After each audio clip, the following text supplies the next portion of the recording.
ಸೋನಿಯಾ ಗಾಂಧಿಗೆ BJP ticket. Sonia ಗಾಂಧಿಗೆ ಒಂದ್ ಕಡೆ ಬಿಜೆಪಿ ಟಿಕೆಟ್. ಅರೆ ಏನ್ರಿ ಇದು ರಾಜಕಾರಣದಲ್ಲಿ ಹೊಸ ಸುದ್ದಿ ಅಲ್ವಾ ಅಂತ ಎಲ್ಲರೂ ಕೂಡ ಕೇಳ್ತಾ ಇರಬಹುದು, ಎಲ್ಲರೂ ಕೂಡ ನೋಡ್ತಾ ಇರಬಹುದು. ಕೇರಳದ ಮುನ್ನಾರ್ ಪಂಚಾಯಿತಿ ಚುನಾವಣೆಗೆ ಬಿಜೆಪಿ ಸೋನಿಯಾ ಗಾಂಧಿ ಅವರನ್ನ ಕಣಕ್ಕಿಳಿಸಿದೆ. ಕಾಂಗ್ರೆಸ್ ನಲ್ಲಿ ಇರುವಂತಹ ಸೋನಿಯಾ ಗಾಂಧಿ ಸಾಕಷ್ಟು ಜನರಿಗೆ ಪರಿಚಯ ಇರುವಂತದ್ದು, ಚಿರಪರಿಚಿತರು. ಅದರ ಜೊತೆಗೆ ಅವರು ಯಾರು, ಏನ್ ಕತೆ, ಕಾಂಗ್ರೆಸ್ ಪಕ್ಷದಲ್ಲಿ ಯಾವ ಸ್ಥಾನದಲ್ಲಿ ಇದ್ದಾರೆ ಅನ್ನೋದ್ರ ಬಗ್ಗೆ ಕೂಡ ಸಹಜವಾಗಿ ಗೊತ್ತಿದೆ. ಹಲೋ ನಮಸ್ಕಾರ, ರೆಬಲ್ ಟಿವಿಯ ವಿಶೇಷ ಕಾರ್ಯಕ್ರಮಕ್ಕೆ ಸ್ವಾಗತ. ನಾನು ಸಿರಾಜ್ ಮಾಲಿಕ. ಸೋನಿಯಾ ಗಾಂಧಿಗೆ ಬಿಜೆಪಿ ಟಿಕೆಟ್. ಅರೆ ಏನ್ರಿ ಇದು, ಬಿಜೆಪಿ ಅವರು ಟಿಕೆಟ್ ಕೊಟ್ಬಿಟ್ರ ಅವರಿಗೆ? ಅರೆ ಹಿಂಗ್ರಿ, ಅವರು ಕಟ್ಟ ಕಾಂಗ್ರೆಸ್, ಒಂದು ಕಡೆ ಕಾಂಗ್ರೆಸ್ ಪಕ್ಷವನ್ನ ಕಟ್ಟದವರು, ಹಂಗೆ ಹಿಂಗೆ, ಬಟ್ ಇವರು ಬಿಜೆಪಿ ಅವರು ಟಿಕೆಟ್ ಕೊಟ್ಬಿಟ್ರ? ಈ ರೀತಿಯಾದಂಥ ಮಾತು ಸಹಜವಾಗಿ ಇದೀಗ ಸಾಕಷ್ಟು ಸದ್ದನ್ನ ಮಾಡ್ತಾ ಇದೆ. ಸೋನಿಯಾ ಗಾಂಧಿಗೆ ಒಂದ್ ಕಡೆ ಬಿಜೆಪಿ ಟಿಕೆಟ್. ಅರೆ ಏನ್ರಿ ಇದು ರಾಜಕಾರಣದಲ್ಲಿ ಹೊಸ ಸುದ್ದಿ ಅಲ್ವಾ ಅಂತ ಎಲ್ಲರೂ ಕೂಡ ಕೇಳ್ತಾ ಇರ್ಬೋದು, ಎಲ್ಲರೂ ಕೂಡ ನೋಡ್ತಾ ಇರ್ಬೋದು. ಬಟ್ ಇದು ಕೇರಳದ ಮುನ್ನಾರ್ ಪಂಚಾಯಿತಿ ಚುನಾವಣೆಗೆ ಬಿಜೆಪಿ ಸೋನಿಯಾ ಗಾಂಧಿ ಅವರನ್ನ ಕಣಕ್ಕಿಳಿಸಿದೆ. ಬಿಜೆಪಿ ಅವರು ಕಣಕ್ಕಿಳಿಸ್ಬಿಟ್ರ ಅವರಿಗೆ? ಪಂಚಾಯಿತಿ ಚುನಾವಣೆಗೆ ಸೋನಿಯಾ ಗಾಂಧಿ ಅವರು ಕಣಕ್ಕಿಳಿತಾ ಇದ್ದಾರ? ಅಲ್ರಿ ಏನ್ರಿ ಇದು, ಏನ್ ಮಾತು, ಏನ್ ಕತೆ ಅಂತ ಎಲ್ಲರೂ ಕೂಡ ಶಾಕ್ ಆಗಿಬಿಟ್ಟಿದ್ದಾರೆ. ಹೌದು, ಇದು ನಿಜ. ಪಂಚಾಯಿತಿ ಚುನಾವಣೆಗೆ ಬಿಜೆಪಿಯಿಂದ ಒಂದ್ ಕಡೆ ಸೋನಿಯಾ ಗಾಂಧಿಗೆ ಟಿಕೆಟ್ ನೀಡಿದೆ. ಅಂದ ಹಾಗೆ ಇವರು ಆ ಸೋನಿಯಾ ಗಾಂಧಿ ಅಲ್ಲ ಕಣ್ರಿ, ನೀವು ಅನ್ಕೊಂಡಂಗೆ ಕಾಂಗ್ರೆಸ್ನವರು ಅಂತ ಅನ್ಕೊಂಡ್ರ? ಅಲ್ವೇ ಅಲ್ಲ. ಆದ್ರೆ ಒಂದು ಕಡೆ ಗಮನಿಸಬೇಕಾಗಿರುವಂಥದ್ದು, ಅವರೇ ಬೇರೆ ಇವರೇ ಬೇರೆಪ್ಪ.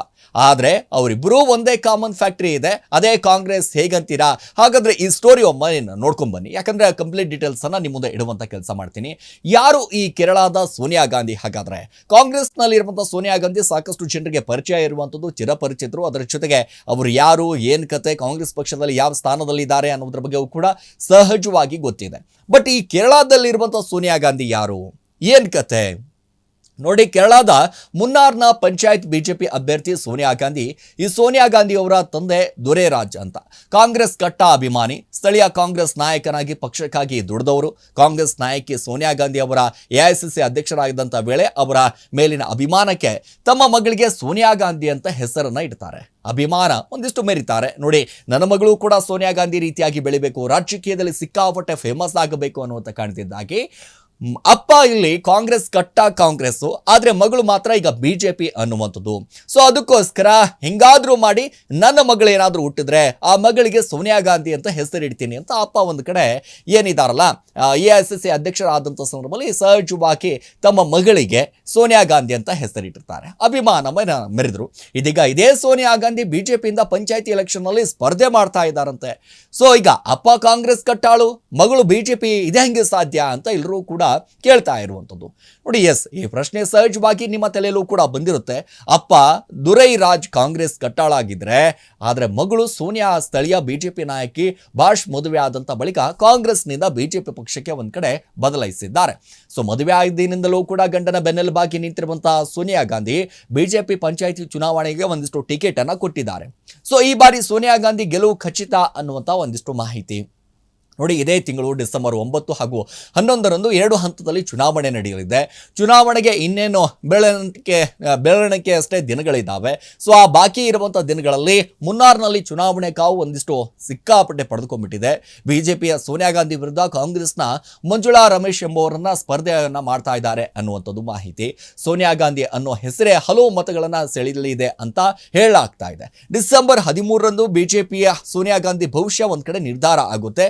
ಸೊ ಏನಾಗುತ್ತೋ ಏನ್ ಕಥೆ ಅನ್ನುವಂಥದ್ದು ಒಂದು ಕಡೆ ಸಾಕಷ್ಟು ಜನರಿಗೆ ಕನ್ಫ್ಯೂಸ್ ಇತ್ತು. ಏನಪ್ಪಾ ಇದು, ಸೋನಿಯಾ ಗಾಂಧಿ ಒಂದ್ ಕಡೆ ಬಿಜೆಪಿ ಟಿಕೆಟ್ ಕೊಟ್ಬಿಟ್ಟಿದ್ದಾರೆ, ಬಿಜೆಪಿ ಅವರು ಕಣಕ್ಕಿಳಿಬಿಟ್ಟಿದ್ದಾರೆ, ಬಿಜೆಪಿ ಪಕ್ಷಕ್ಕೆ ಸೇರ್ಕೊಂಡ್ಬಿಟ್ಟಿದ್ದಾರೆ ಅನ್ನುವಂಥ ಮಾತುಗಳಿಗೆ. ಆದ್ರೆ ನೋಡಿ, ಈ ದೊರೈರಾಜ್ ಏನಿದಾರಲ್ಲ, ಪ್ರಮುಖವಾಗಿ ಗಮನಿಸ್ತಾ ಹೋದ್ರೆ ಕಾಂಗ್ರೆಸ್ ಪಕ್ಷಕ್ಕೆ ಸಿಕ್ಕಾಪಟ್ಟೆ ಕೆಲಸ ಮಾಡಿದವರು, ಕಾಂಗ್ರೆಸ್ ಪಕ್ಷದ ನಾಯಕರಾಗಿದ್ದವರು. ಸೊ ಈ ಹಿಂದೆ ಒಂದಿಷ್ಟು ಚುನಾವಣೆ ಸಂದರ್ಭದಲ್ಲಿ ಆಗಿರ್ಬೋದು, ಪಕ್ಷವನ್ನ ಸಂಘಟಿಸೋದಾಗಿರ್ಬೋದು, ಕಾರ್ಯಕರ್ತರನ್ನ ಒಗ್ಗೂಡಿಸೋದ್ರಲ್ಲಿ ಆಗಿರ್ಬೋದು, ದೊರೈರಾಜ್ ಅವರು ತುಂಬಾ ಕೆಲಸವನ್ನ ಮಾಡ್ತಾ ಇದ್ರು. ಹಾಗಾಗಿ ನಾನು ಕೂಡ ರಾಜಕೀಯದಲ್ಲಿ ಸಿಕ್ಕಾಪಟ್ಟೆ ಫೇಮಸ್ ಆಗಿದ್ದೇನೆ ಅನ್ನುವಂಥ ಲೆಕ್ಕಾಚಾರದಲ್ಲಿ ನಾಯಕನಾಗಿದ್ದೇನೆ, ಒಂದಿಷ್ಟು ಮುಖಂಡನಾಗಿ ಬೆಳೆದಿದ್ದೇನೆ. ನನ್ನ ಮಗಳಿಗೂ ಕೂಡ ಸೋನಿಯಾ ಗಾಂಧಿ ಅಂದ್ರೆ ನಮ್ಮ ಪಕ್ಷದ ಪ್ರಮುಖವಾಗಿ ಯಾರು ಮುಖಂಡರು ಇರ್ತಾರೆ ಅವರ ಹೆಸರುಗಳನ್ನ ಇಡುವಂಥದ್ದು ಸಹಜವಾಗಿ ಇತ್ತೀಚೆಗೆ ಕಾಮನ್ ಆಗಿಬಿಟ್ಟಿದೆ. ಯಾಕಂದ್ರೆ ಅವ್ರ ರೀತಿಯಾಗಿನೇ ರಾಜಕೀಯದಲ್ಲಿ ಭವಿಷ್ಯವನ್ನ ಕಟ್ಕೊಳ್ಳಿ, ರಾಜಕೀಯವಾಗಿ ಬೆಳೀಲಿ ಅನ್ನುವಂಥ ನಿಟ್ಟಿನಲ್ಲಿ. ಸೊ ಎಐಸಿಸಿ ಅಧ್ಯಕ್ಷರಾದಂತಹ ಸಂದರ್ಭದಲ್ಲಿ ಸೋನಿಯಾ ಗಾಂಧಿ ಅವರು ಯಾವಾಗ ಅಧ್ಯಕ್ಷರಾಗ್ತಾರೆ, ಸೊ ಆಗ್ತಿದ್ದ ಹಾಗೆ ಆವಾಗ ಈ ಮಗಳು ಹುಟ್ಟುತ್ತಾಳೆ. ಮಗಳು ಹುಟ್ಟಿದಾಗೆ ಸೋನಿಯಾ ಗಾಂಧಿ ಅಂತ ಹೆಸರಿಡ್ತಾರೆ. ಸೋನಿಯಾ ಗಾಂಧಿ ಹೆಸರಿಡ್ತಿದ್ದ ಹಾಗೆ ಸಿಕ್ಕಾಪಟ್ಟೆ ಕಾಂಗ್ರೆಸ್ ಪಕ್ಷದಲ್ಲಿ ತಮ್ಮದೇ ಆದಂಥ ಛಾಪವನ್ನು ಮೂಡಿಸ್ತಾರೆ. ಅದಾದ ನಂತರ ಒಂದಿಷ್ಟು ಮದುವೆ ಆಗುತ್ತೆ. ಮದುವೆ ಆಗ್ತಿದ್ದ ಹಾಗೆ ಗಂಡ ಒಂದು ಕಡೆ ಬಿಜೆಪಿ, ಸೊ ಬಿಜೆಪಿ ಆಗ್ತಿದ್ದ ಹಾಗೆ ಒಂದಿಷ್ಟು ಬದಲಾಯಿಸಬೇಕಾಗುತ್ತೆ. ಯಾಕಂದ್ರೆ ಗಂಡ ಹೇಳಿದಾಗೆ ಕೇಳಲಿಲ್ಲ ಅಂತಂದ್ರೆ ಮುಂದಿನ ದಿನಗಳಲ್ಲಿ ಬೇರೆ ರೀತಿಯಾದಂತಹ ಪರಿಣಾಮ ಬೀರುತ್ತೆ ಅನ್ನುವಂಥ ಕಾರಣದಿಂದಾಗಿ ಆಗಿರ್ಬೋದು, ಅಥವಾ ರಾಜಕೀಯದಲ್ಲಿ, ಯಾಕಂದ್ರೆ ಈಗಾಗಲೇ ಗಮನಿಸ್ತಾ ಇದ್ದೀವಿ ರಾಜಕಾರಣದಲ್ಲಿ ಸಹಜವಾಗಿ ಯಾರೂ ಕೂಡ ಶತ್ರು ಅಲ್ಲ, ಯಾರೂ ಕೂಡ ಮಿತ್ರರಲ್ಲ. ಒಂದೇ ಪಕ್ಷದಲ್ಲಿ ಅಣ್ಣ ತಮ್ಮರು ಒಬ್ರು ಕಾಂಗ್ರೆಸ್ ಇದ್ರೆ ಒಬ್ರು ಬಿಜೆಪಿ ಇರ್ತಾರೆ, ಮತ್ತೊಬ್ರು JDS ಇರ್ತಾರೆ. ಈ ರೀತಿಯಾಗಿ ಒಂದೇ ಮನೆ ಮೇಲೆ ಮೂರು ಬಾವುಟ ಹಾರಿದ್ರು ಕೂಡ ಏನು ಅಚ್ಚರಿ ಇಲ್ಲ. ರಾಜಕೀಯದಲ್ಲಿ ಎಲ್ಲವೂ ಕೂಡ ಸಹಜವಾದ ಸ್ಥಿತಿ.